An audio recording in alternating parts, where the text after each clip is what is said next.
At quarterback, week 1 of the Joe Flacco as the full-time starter experience did not go well for the Indianapolis Colts.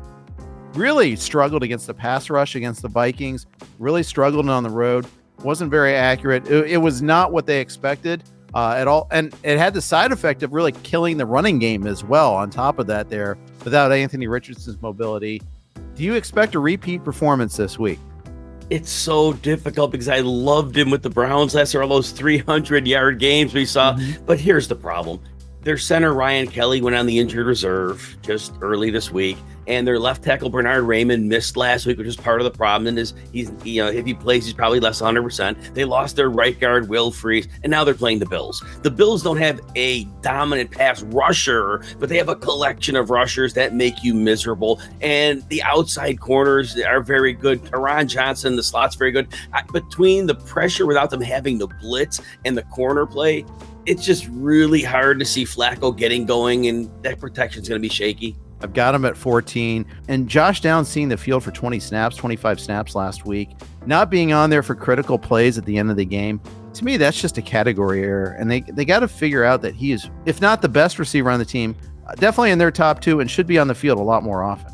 But yeah, I put Downs in my wide receiver 3 range. I just am very concerned about the way this game's going to shake out. If you like the discussions of rankings like this, please, we implore you to hit that like button, hit that subscribe button so you can catch more of these videos. And of course, check out our content over at RotoWire.com, RotoWire.com/try. Davante Adams had a touchdown late in the win over the Houston Texans last week. Normally, I'm accused, maybe rightfully, of being the eternal optimist. And if you look at that way of Adams, 30 yards in the first game, 54 in the second, 91 in the touchdown in the third, and you're like, yep, we're on the right path.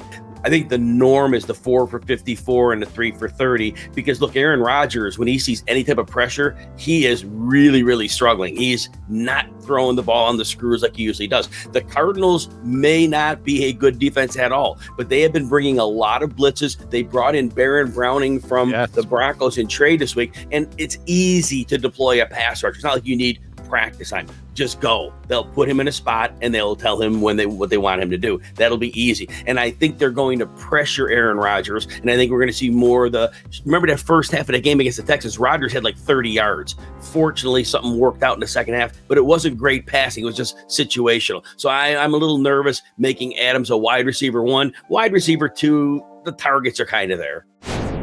You've got Xavier Legette, who looks, for all intents and purposes, to be their number 1. Adam Thielen may come back at some point soon. I'm a little surprised he didn't get dealt before the trade deadline. And Jalen Coker, who's kind of popped up on some radars the last few weeks.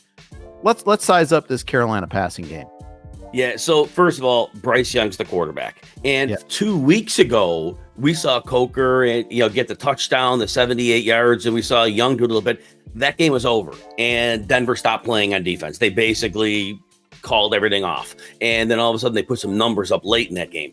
Realistically, it's the passing game. We're hoping to scratch out 120 yards. I really think that's what we're hoping to scratch out, and I don't know if he gets 85 this game. The Giants' pass rush is very, very real, and I don't think the running game for the Panthers is good enough to get them in favorable passing situations. And when it's obvious passing situations, that pass rush comes, it's a problem. Young, we know when he's in trouble, he likes the middle of the field. Coker's a big receiver, 6'3", 208, more of a boundary guy. I don't think we're going to see this quarterback person getting the ball to the perimeter much against his pass rush. They get Jonathan Brooks back this week, and I'm curious to see the usage there. Our hope in investing in Coker might be misplaced is the takeaway here.